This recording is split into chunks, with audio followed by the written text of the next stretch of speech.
Hello दोस्तों, मैं moist फिर से आज आप सबको डराने के लिए लाया हूँ एक और डरावनी कहानी। चलिए तो बढ़ते हैं हमारी आज की उस कहानी की ओर। हेलो दोस्तों, मेरा नाम सद्दाम है और मैं हिमाचल प्रदेश के एक छोटे से गांव जहांगीराबाद का रहने वाला हूँ। ये सब जो मैं आप सबको बताने वाला हूँ, ये सब मेरे साथ आज से करीब 5 साल पहले हुआ था।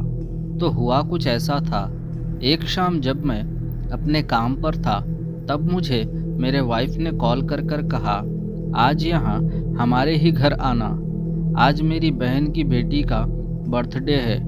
तो मैंने ठीक है आ जाऊँगा कहा। वैसे मैं बता दूँ, मेरे वाइफ कुछ दिनों के लिए उनकी मम्मी के घर गए हुए थे। तो मैं अपना काम ख़त्म करके करीब रात 9 बजे के वक्त अपनी दुकान बंद करके वहाँ से अपनी वाइफ के घर जाने के लिए निकल गया और करीब 11:30 तक मैं अपनी वाइफ के घर पहुँच गया। फिर हम सब ने मिलकर खाना खाया। फिर मैं, मेरे साड़ू साहब और मेरे 2 साले, हम सब लोगों ने मिलकर कुछ देर टीवी पर हॉरर मूवीज़ देखी।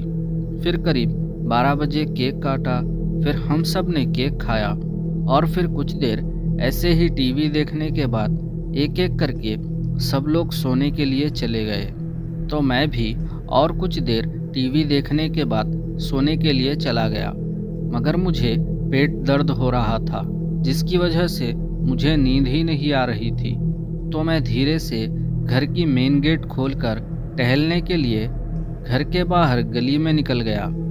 तो मैंने देखा पूरी गली सुनसान थी और दूर दूर तक कहीं पर भी कोई नज़र नहीं आ रहा था। तो मैंने अपने कानों में हेडफोन्स लगाए और धीमी सी आवाज़ में गाने सुनते हुए गली में इधर उधर टहलने लगा। और कुछ देर ऐसे ही टहलने के बाद मुझे कोल्ड ड्रिंक पीने का मन हुआ। तो मैं ऐसे ही टहलते टहलते वहीं पास ही की एक दुकान को जाने के लिए निकल गया और कुछ 10 मिनट में ही मैं उस दुकान पर पहुंच गया। तो मैंने देखा वो दुकान तो बंद हो चुकी थी।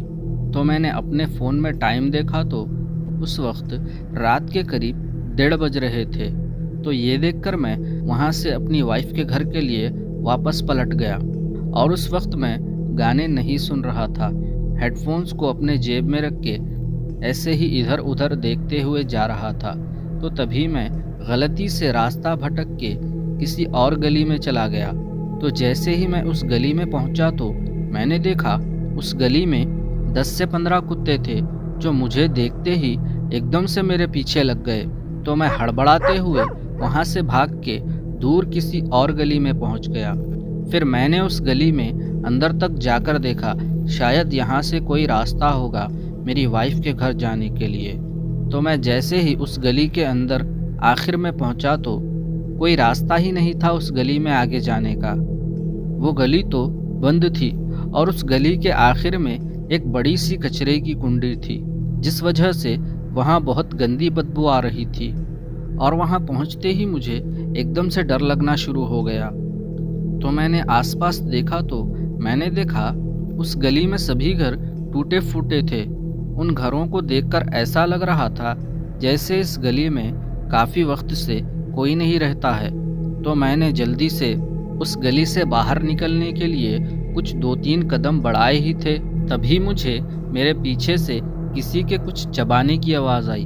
तो मैंने झट से पीछे पलट कर देखा तो मैंने देखा एक पागल सी दिखने वाली औरत जो कि उस कचरे की कुंडी में बैठकर कुछ खा रही थी।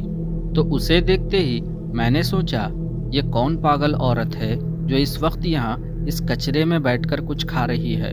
तो मैंने गौर से उसकी तरफ देखा तो मैंने देखा उस औरत के शरीर पर कोई कपड़ा नहीं था और उसका चेहरा बहुत भयानक था और वो औरत बहुत डरावनी लग रही थी। वो सब देखकर मैं बहुत डर गया। वो सब देखकर मैं इतना डर गया जो मैं बता नहीं सकता। और वो सब देखकर मैं इतना डर गया कि कुछ देर तक तो मुझे कुछ समझ ही नहीं आया। कुछ सेकंड्स के लिए तो मैं वहीं जम गया। फिर जैसे ही मुझे होश आया मैंने देखा अब वो औरत मुझे ही देख रही थी। तब मुझे ऐसा लग रहा था अब ये शायद मुझे मार ही देगी। फिर मैं पूरी हिम्मत करके वहाँ से भाग के वही कुत्तों वाली गली में पहुँचा तो मैंने देखा अब उस गली में एक भी कुत्ता नहीं था। फिर मैं जैसे तैसे करके मेरी वाइफ के घर पहुँच गया। फिर जल्दी से घर के अंदर जाके अंदर से गेट को बंद कर लिया। फिर कुछ देर बाद बाहर गली में से बहुत सारे कुत्तों की जोर जोर से भौंकने की आवाज़ें आने लगी। फिर कुछ आधे घंटे के बाद वो आवाज़ें आनी बंद हो गई। तब तक मुझे बहुत नींद आ रही थी, तो मुझे पता ही नहीं लगा कि कब मुझे नींद लग गई। फिर सुबह करीब 9 बजे मेरी नींद खुली। जैसे ही मेरी नींद खुली, मैंने सबसे पहले उठकर बाहर उस गली में जाकर देखा तो वहाँ कुछ डरावना नहीं था और उन आसपास के घरों में भी लोग थे। फिर मैं वहाँ से अपनी वाइफ के घर वापस आ गया।